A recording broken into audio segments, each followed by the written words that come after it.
E eu queria convidar você a abrir a sua Bíblia na carta de Paulo aos Coríntios. Certamente, a palavra da cruz é loucura para os que se perdem, mas para nós que somos salvos, ela é poder de Deus. Pois está escrito: destruirei a sabedoria dos sábios e aniquilarei a inteligência dos inteligentes. Onde está o sábio? Onde está o escriba? Onde está o questionador deste mundo? Não é fato que Deus tornou louca a sabedoria deste mundo, visto que na sabedoria de Deus o mundo não o conheceu por sua própria sabedoria? Deus achou por bem salvar os que creem por meio da loucura da pregação.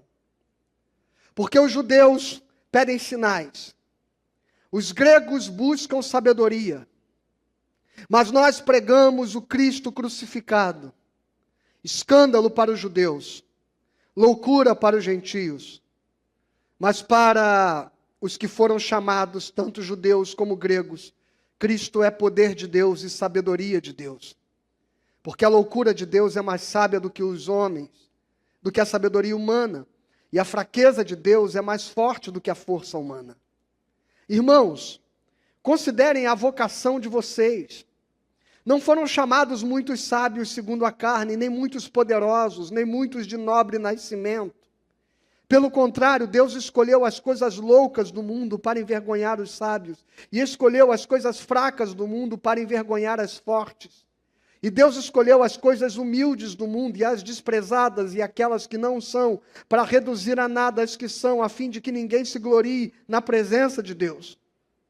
Mas vocês são dele, em Cristo Jesus, o qual se tornou para nós, da parte de Deus, sabedoria, justiça, santificação e redenção, para que, como está escrito, aquele que se gloria, glorie-se no Senhor.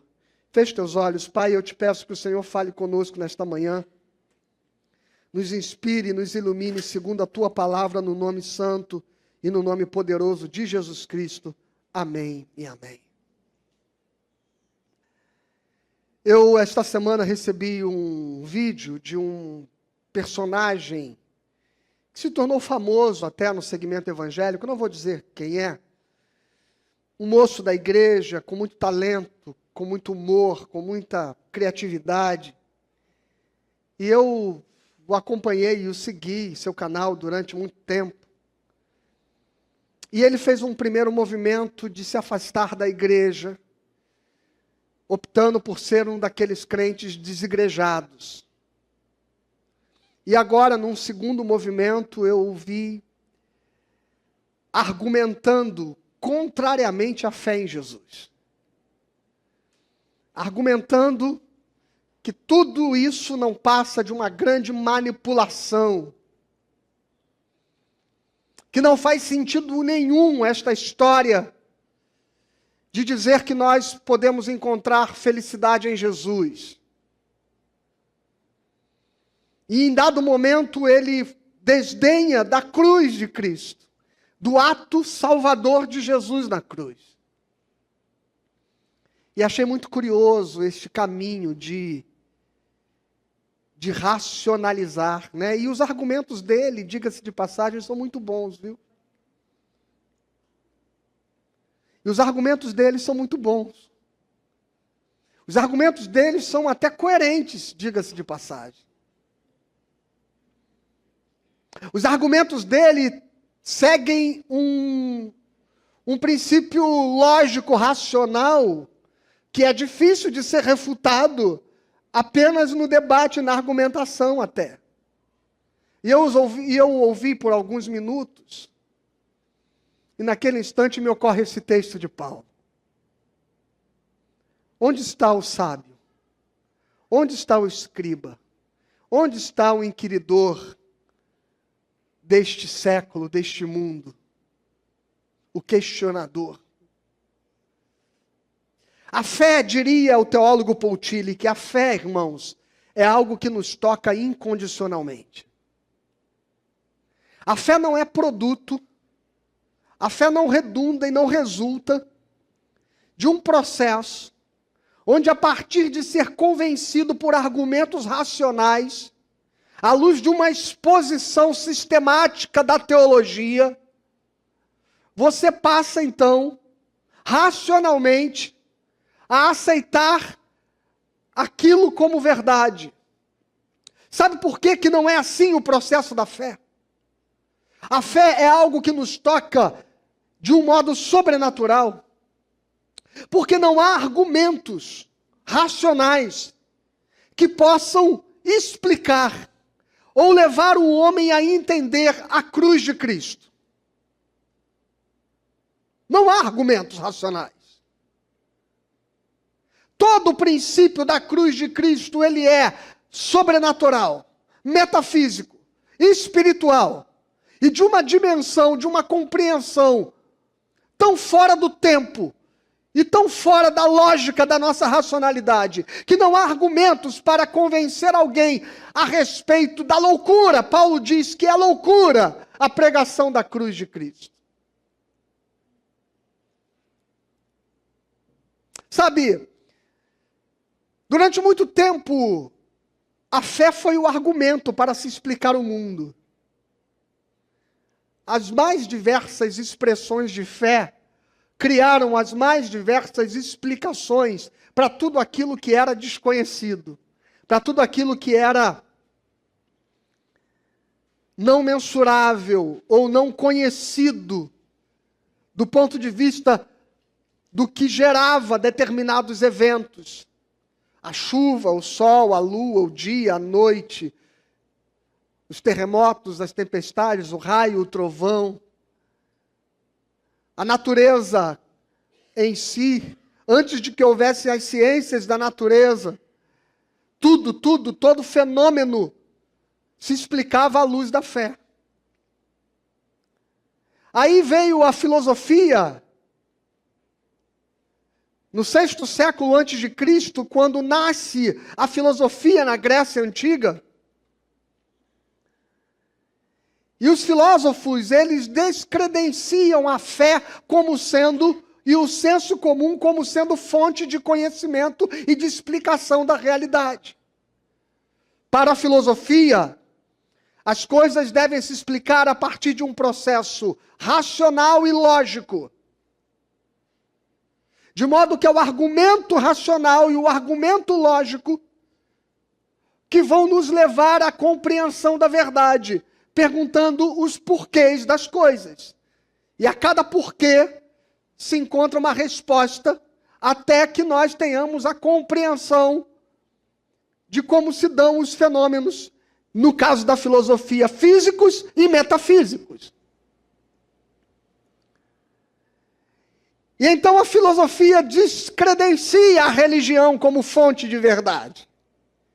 Ela descredencia a fé como sendo fonte de algum conhecimento.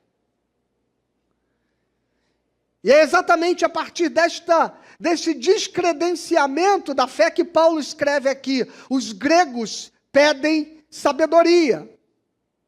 Os judeus pedem um sinal.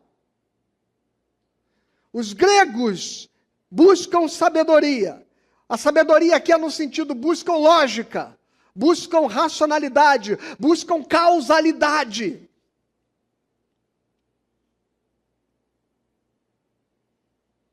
Mas a pregação da cruz de Cristo não satisfaz o desejo materialista dos judeus, nem o desejo intelectual dos gregos. Acontece que no século 17, 18, no período que nós conhecemos como sendo a revolução científica na história da humanidade, pensadores como Francis Bacon, como John Locke, como David Hume, como René Descartes, estes caras surgiram e descredenciaram também a filosofia.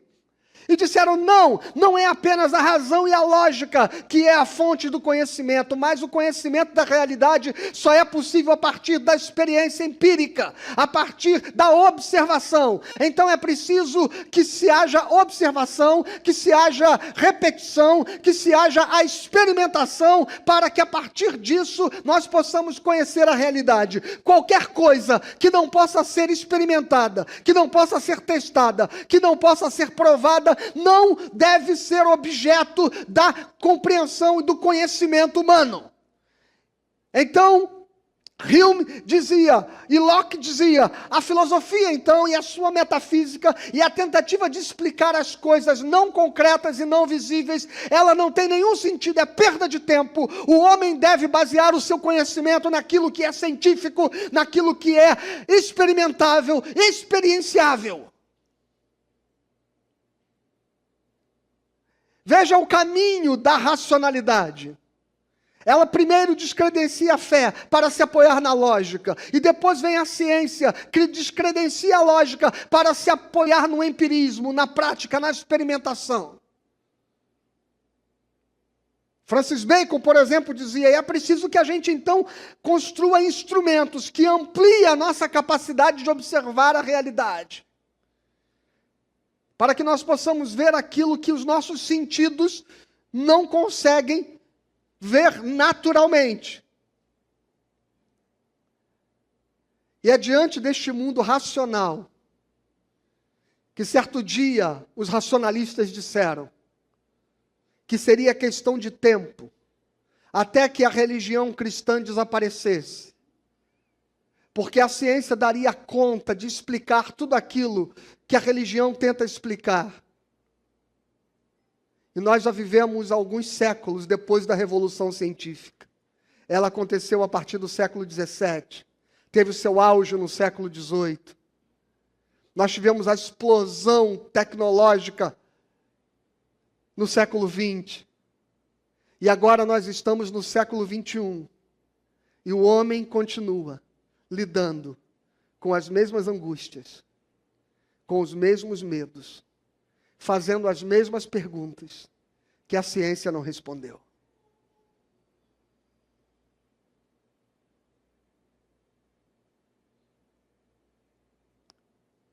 E o apóstolo Paulo diz: onde está o sábio? Onde está o escriba? Estou no verso 20. Onde está o questionador deste mundo? Não é fato que Deus tornou louca a sabedoria deste mundo, visto que na sabedoria de Deus o mundo não o conheceu por sua própria sabedoria? Deus achou por bem salvar os que creem, por meio da loucura da pregação, porque os judeus pedem sinais, os gregos buscam sabedoria, mas nós pregamos o Cristo crucificado, escândalo para os judeus, loucura para os gregos. Mas para os que foram chamados, tanto judeus como gregos, Cristo é poder de Deus e sabedoria de Deus. Aleluia! A cruz não se explica. Porque a cruz, para ser entendida, é preciso que se creia que houve um Deus Criador. E que este Deus fez o homem em sua imagem e semelhança. Para que este homem se relacionasse com ele e fosse expressão do seu próprio ser. E Deus soprou nele o espírito de vida, e ele se torna alma vivente, nefesh, como diz o texto hebraico. E tornando-se alma vivente, ele passa a ser ontologicamente. A ontologia é aquilo que explica a natureza do ser. A ontologia reflete e discursa sobre o ser, sobre a substância, sobre as essências que nos constituem. O homem, então, era ontologicamente, essencialmente conectado a um ser divino, a Deus. O Espírito de Deus pulsava dentro de nós. E o modo desta comunhão ser exemplificada no poema da criação, é que o texto diz que todas as tardes, ao cair da tarde, Deus se encontrava com o homem no jardim, ou seja, não havia um dia sequer onde criatura e criador não estivessem em plena comunhão, em harmonia plena, e nada faltava. Deus nos criou para viver em prazer. E talvez seja por isso que a palavra que dá nome ao jardim no poema da criação é Éden. E sabe o que significa? Éden, prazer. Éden é um estado da alma, muito mais do que um lugar que você procure no mapa. O Éden é um estado do ser, onde a alma humana morava, onde a alma humana residia, e Deus estava presente conosco no jardim todos os dias. Que plenitude, que vida, que beleza! A filosofia diz que o homem é um ser carente de buscar três coisas essencialmente. O homem, eu disse isso há 2 semanas atrás, o homem é um ser sedento pelo bom, pelo belo e pelo verdadeiro.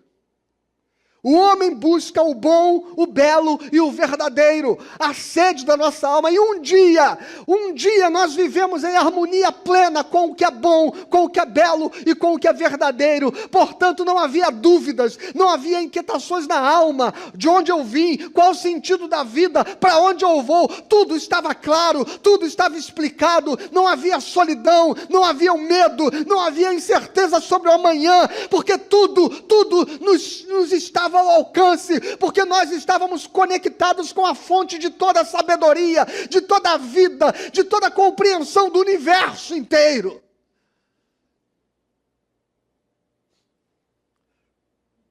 Até que um dia o homem foi seduzido e convencido de que a plenitude estava fora de Deus,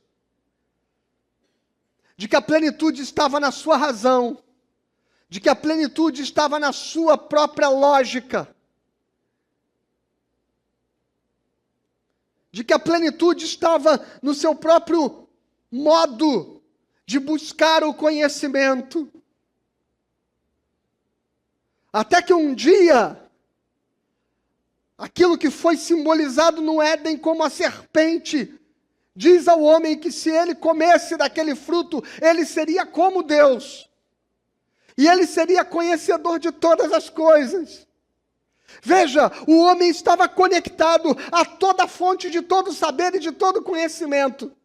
Mas agora ele é convencido que ele poderia ter o seu próprio conhecimento de tudo. E então, diante disso tudo, o homem escolhe a sua própria sabedoria. O homem escolhe a sua própria razão. Não há talvez melhor descrição daquilo que constitui o pecado como um modo que Paulo descreve isso no texto de Romanos, no capítulo 1. O apóstolo diz: a ira de Deus, a partir do verso 18, se revela do céu contra toda impiedade e injustiça dos seres humanos, que por meio da sua injustiça suprimem a verdade. Pois o que se pôde conhecer a respeito de Deus é manifesto entre eles, porque Deus lhes manifestou.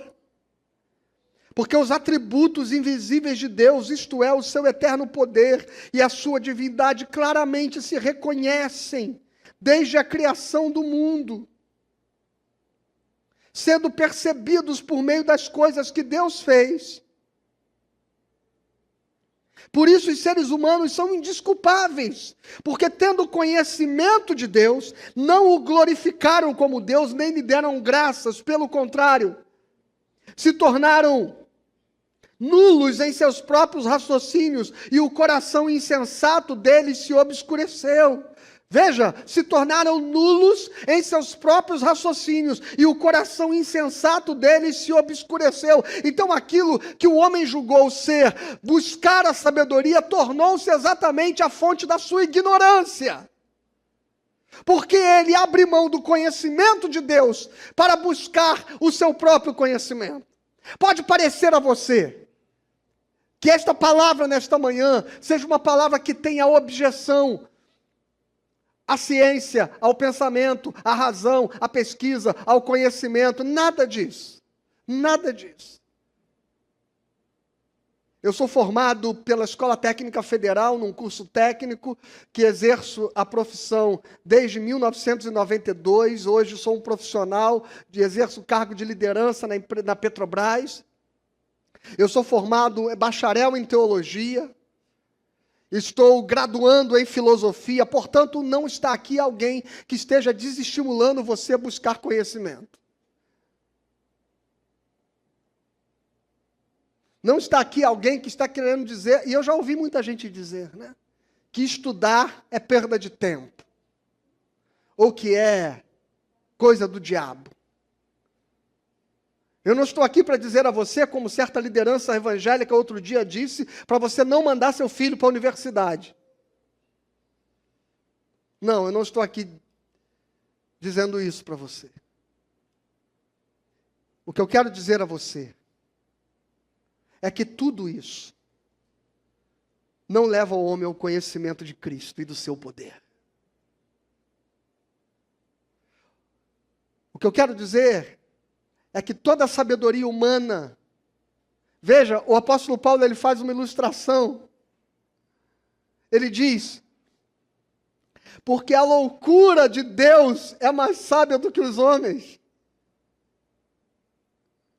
A loucura de Deus é mais sábia do que os homens. E a fraqueza de Deus é mais forte do que a força humana. O que eu quero dizer a você é que nenhum conhecimento filosófico, científico, racional ou lógico pode levar você a entender a sublimidade da cruz de Cristo. E o homem então caiu. E veja, eu estava falando sobre a essência, sobre a ontologia. E o homem então, ao cair, ele se separa do Criador. Ele se separa de Deus. E a fonte da sabedoria eterna, e a fonte do conhecimento eterno, ela se tornou incomunicável ao homem. Porque agora a sua sabedoria, a sua racionalidade, o seu conhecimento só leva-o a compreender as coisas que são concretas, visíveis, palpáveis. Mas você não é apenas um ser concreto, visível e palpável. Você é um ser espiritual e eterno. Nós não fomos feitos apenas de coisas que são objetivas. Nós somos feitos de coisas que não se explicam. Explica a saudade. Defina a saudade para mim. Descreve para mim o tamanho da saudade que você tem de alguém que se foi. Busque qualquer argumento que seja capaz de quantificar isso. Submeta o seu sentimento de saudade à busca, à procura, à pesquisa de qualquer método científico ou de qualquer fonte empírica. Procure a mente mais brilhante do mundo que seja capaz de mensurar, de provar, de quantificar a sua saudade. Faça o mesmo com o amor.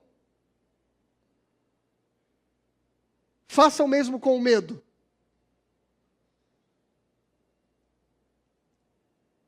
Faça o mesmo com a esperança. Nós não somos seres apenas das coisas concretas. Nós somos seres que flertamos com coisas espirituais profundas, tremendas, grandiosas demais e que não cabem na racionalidade humana. Entende isso?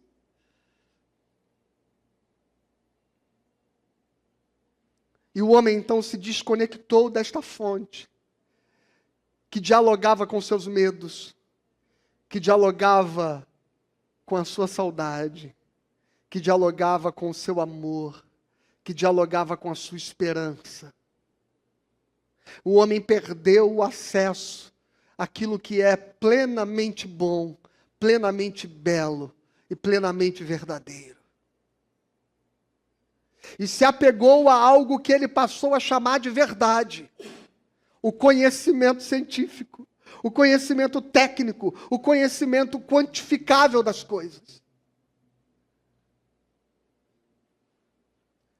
E o homem então se tornou ignorante em relação à sua alma, ignorante em relação às coisas do seu coração. E a ciência, que já dura alguns séculos, ela não conseguiu tirar do coração do homem o medo, a insegurança, a tristeza, a angústia, a solidão. Isso é fruto de um estado de morte espiritual que nós experimentamos a partir da nossa ruptura com Deus.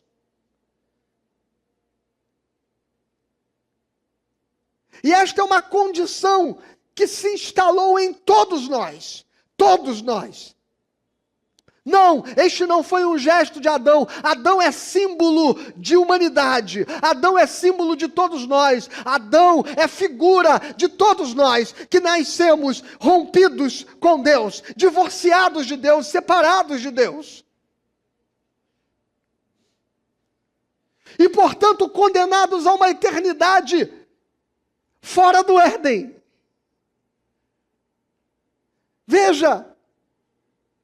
Veja que quando a linguagem religiosa fala de uma condenação eterna, de algo que chamamos de inferno, ela não está falando de um castigo de Deus. Os religiosos adoram transformar Deus naquele que pune, naquele que castiga, naquele que se vinga. E, portanto, vai jogar você no inferno. Não, não tem nada disso. É uma condição do ser.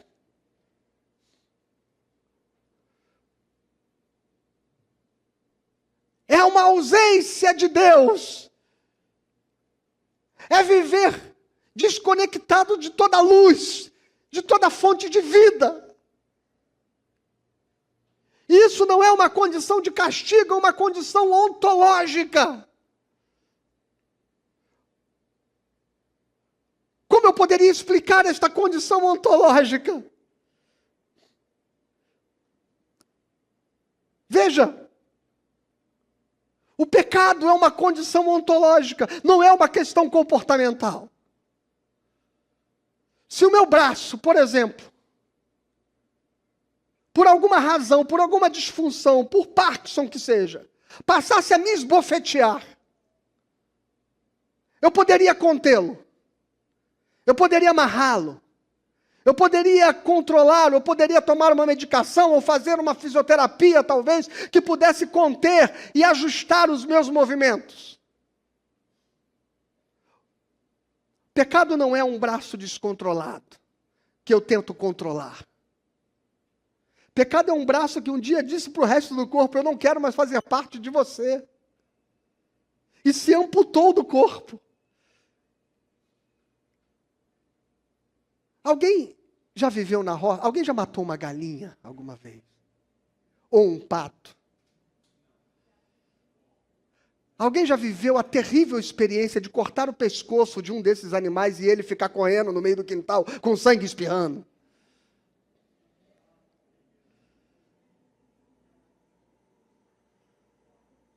Ou vou dar um exemplo menos traumático, porque esse me traumatizou quando eu era criança. Alguém já viu um rabo de lagartixa quando se desprende do corpo e ele fica ali se debatendo? Não tem sangue, pelo menos, né? Fica mais fácil da gente imaginar. A vida humana é um rabo de lagartixa se movendo. só parece vida, mas ontologicamente está fora do corpo. O homem só parece que está vivo, mas ontologicamente está fora de Deus. A eternidade, portanto, de quem está desconectado de Deus, não pode ser outra senão este lugar de vazio, este lugar que nós chamamos de morte, este lugar que o cristianismo transformou a partir dos relatos de Dante Alighieri, num lugar que nós chamamos de inferno. Mas que não tem a ver com fogo, ou com um ser vermelho de rabo e tridente, espiziando a sua alma. Tem a ver apenas com um braço arrancado do corpo, que se move enquanto há ainda impulsos nervosos que fazem-no se mover, mas que em dado momento morre. Mas que em dado momento perde toda a vida.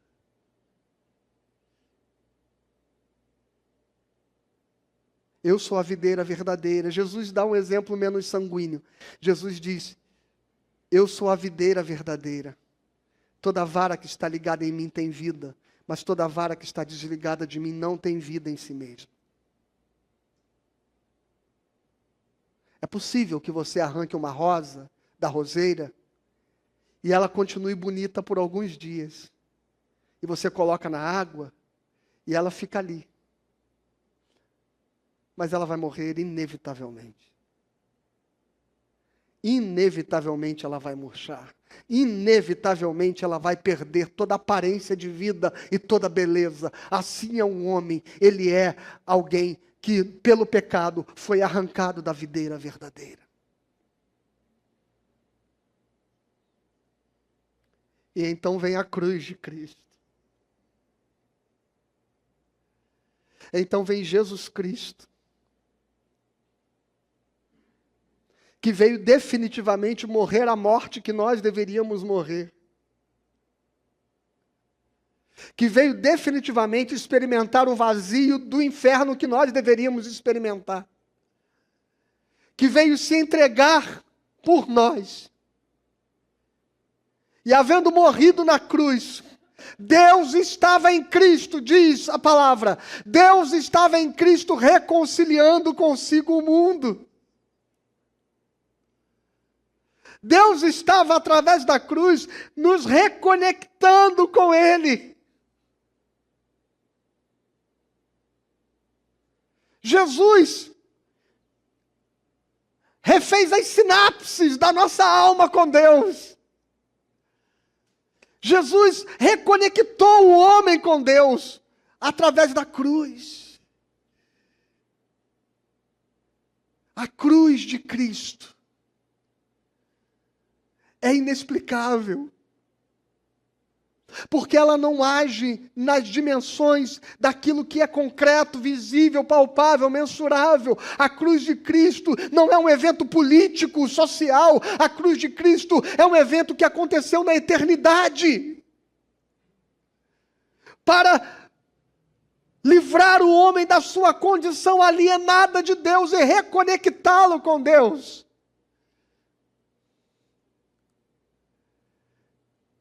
E isso é loucura, segundo Paulo. Não, irmãos, o crente não é louco porque ele pula, roda, rodopia, cai no chão, estrebucha, fala coisas estranhas, idiomas incompreensíveis. Não! Isso é neurose, maluquice, uma série de outras coisas. O crente, ele é louco porque ele crê em algo que a razão humana não pode explicar. Jesus é a nossa sabedoria. Jesus é a nossa fonte de vida. Nós cremos em Jesus e cremos pela fé e não é pela razão. É porque aqueles que foram chamados, tanto judeus quanto gregos, diz o apóstolo Paulo, eles pela fé passam a compreender aquilo que a mente humana não consegue compreender por sua própria natureza. Por isso que a fé é aquilo que nos toca incondicionalmente.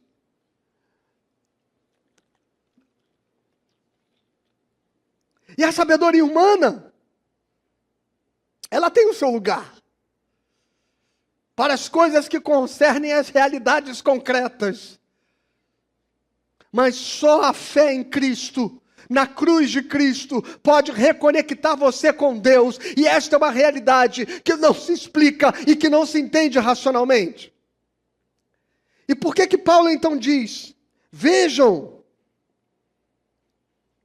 no verso 26, considerem a vocação de vocês, não foram chamados muitos sábios segundo a carne, nem muitos poderosos, nem muitos de nobre nascimento. Pelo contrário, Deus escolheu as coisas loucas do mundo para envergonhar os sábios, e escolheu as coisas fracas do mundo para envergonhar as fortes, e Deus escolheu as coisas humildes do mundo e as desprezadas e aquelas que não são, para reduzir a nada as que são, a fim de que ninguém se glorie na presença de Deus. Não, Deus não está dizendo que alguém que tem muito conhecimento não pode conhecê-lo. Que alguém que tem muito estudo e muita sabedoria não pode acessá-lo. Não, não é isso que Paulo está dizendo. O que Paulo está dizendo é que, na maioria das vezes, as pessoas que se apegam ao seu saber, ao seu conhecimento, ao seu intelecto e à sua razão, fecham o coração para a fé.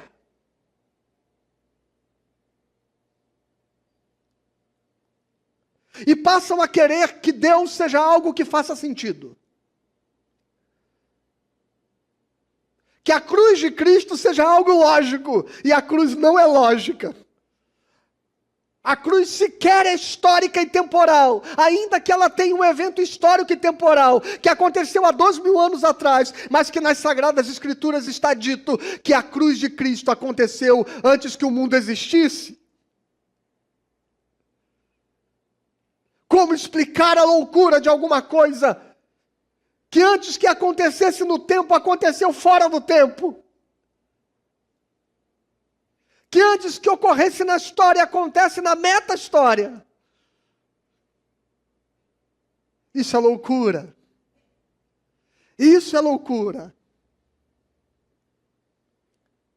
Então eu não tenho sombra de dúvidas de dizer que se você quiser uma crença religiosa que seja lógica, coerente, me procura, que eu te indico algumas religiões, mas não a fé cristã. Porque a fé cristã, ela se adquire, ou melhor, o conhecimento cristão se adquire por intermédio da fé, e não da razão. De crer que se é pecador, e que sendo pecador precisamos de um Salvador. Essa é a loucura da cruz de Cristo. Você vai encontrar muita gente que ama a Bíblia, que adora a Bíblia, que conhece a Bíblia mais do que muitos crentes, mas que não consegue reconhecer a sua condição de pecador, o seu estado caído, e a necessidade de que pela cruz de Cristo ele seja reconectado com Deus.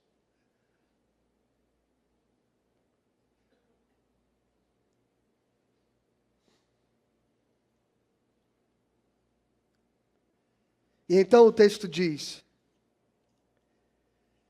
mas vocês, eu estou no verso 30 agora, verso 30. Mas vocês são dele, em Cristo Jesus, o qual se tornou para nós. Lê comigo. Da parte de Deus, sabedoria, justiça, santificação e redenção. Aleluia. Sabedoria. Jesus se tornou para nós sabedoria. Jesus se tornou para nós uma fonte de conhecimento que não é racional, que não é lógico, que é espiritual, que é eterno e que é poderoso. Aleluia!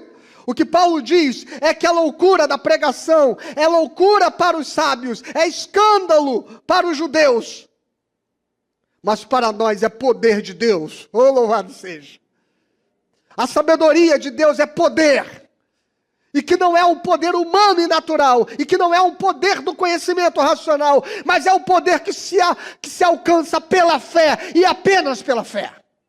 Ou você crê, ou você não crê.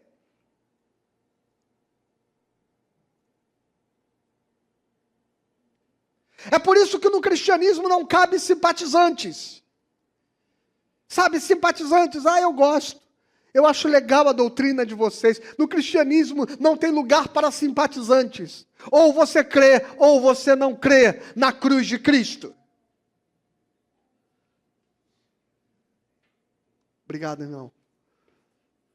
Ou você crê, ou você não crê. Jesus se tornou nossa sabedoria. E Jesus se tornou nossa justiça e santidade e santificação e redenção. Olha que coisa. Aqui está todo o processo da salvação. A redenção, a justificação e a santificação.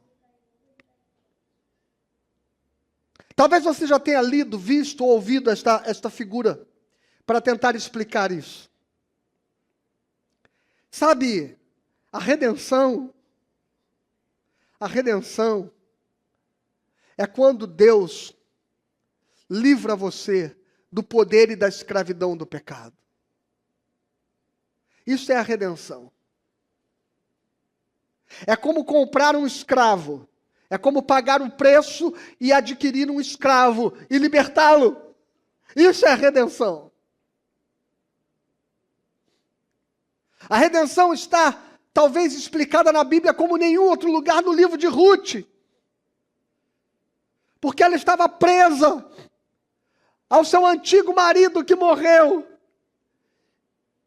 E, portanto, estava debaixo de uma condição de escravidão e de servidão a um pacto da qual ela não poderia jamais se libertar, porque o seu marido, o irmão dele e o outro irmão haviam morrido. Até que chega um resgatador, um homem chamado Boaz, e que ele decide assumi-la, com todas as dívidas, com todos os ônus. Ele decide pagar o preço, e ele decide que agora ela pertenceria a ele, e não mais seria escrava daquele antigo pacto. A história de Ruth está na Bíblia para que você entenda o que Deus fez por nós. Isto é a redenção.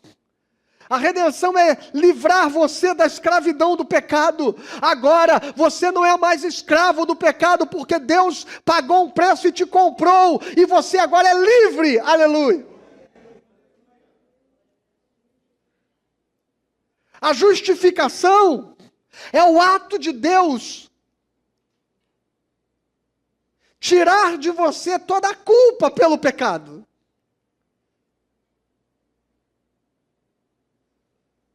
Ninguém mais pode te acusar.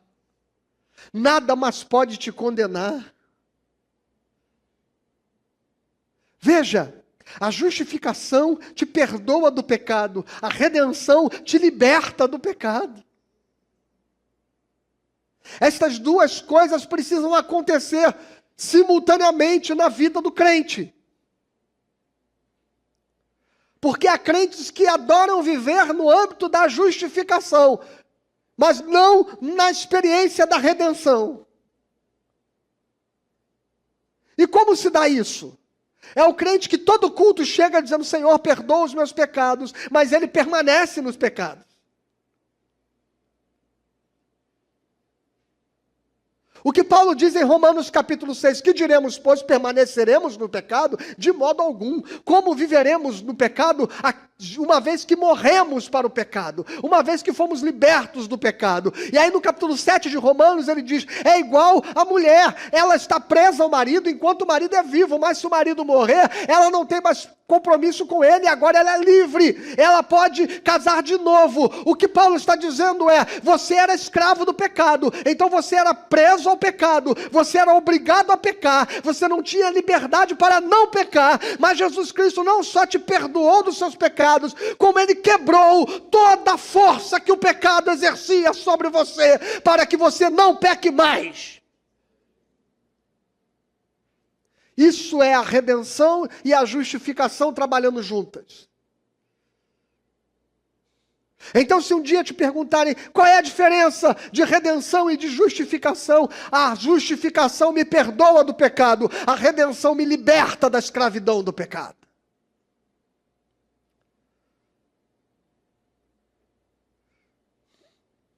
E o que é a santificação?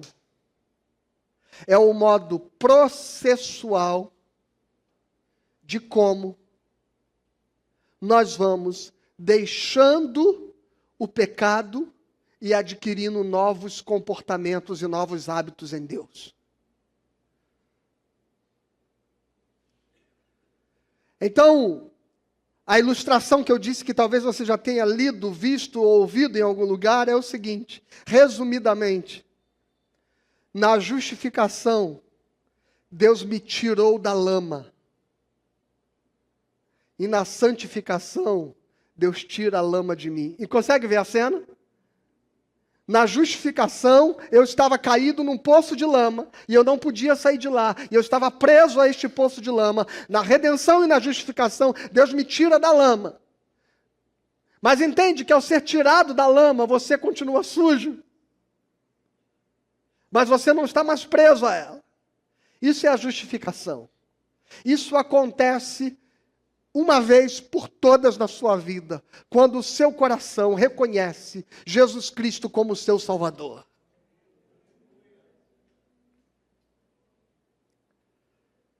Após isso, após ser tirado da lama, agora você está ali, fora da lama, mas ainda lameado. E Deus começa a limpar você. A justificação é um ato instantâneo. Acontece uma vez, por todas, com eficácia eterna. Você foi perdoado por Jesus. A santificação é um processo contínuo, de Deus ir limpando você, e limpando você. A boa obra que Ele começou, Ele vai terminar até o grande dia. A justificação é um processo que não termina, ele é contínuo. A santificação, perdão, é um processo que não termina, ele é contínuo. E ele está todo dia aperfeiçoando você e melhorando você. Jesus se tornou para nós sabedoria e justiça e santificação e redenção, é o que diz o apóstolo Paulo. E aí ele termina dizendo, para que, como está escrito, aquele que se glorie, glorie-se no Senhor. Aleluia. Então a minha salvação não é porque eu fui inteligente o suficiente para compreender. A minha salvação é porque Deus, na sua misericórdia, plantou fé no meu coração para que eu pudesse crer. Tudo eu devo a Deus. Tudo veio dele. Tudo vem dele. Ele é minha fonte de sabedoria. Ele é minha fonte de justiça. Ele é minha fonte de santidade. Ele é a minha redenção. Amém. Que Deus abençoe você na compreensão de tudo isso, que é profundamente teológico, mas que nos ajuda a entender a obra e o mistério da salvação de Deus na nossa vida. Louvado seja o nome do Senhor.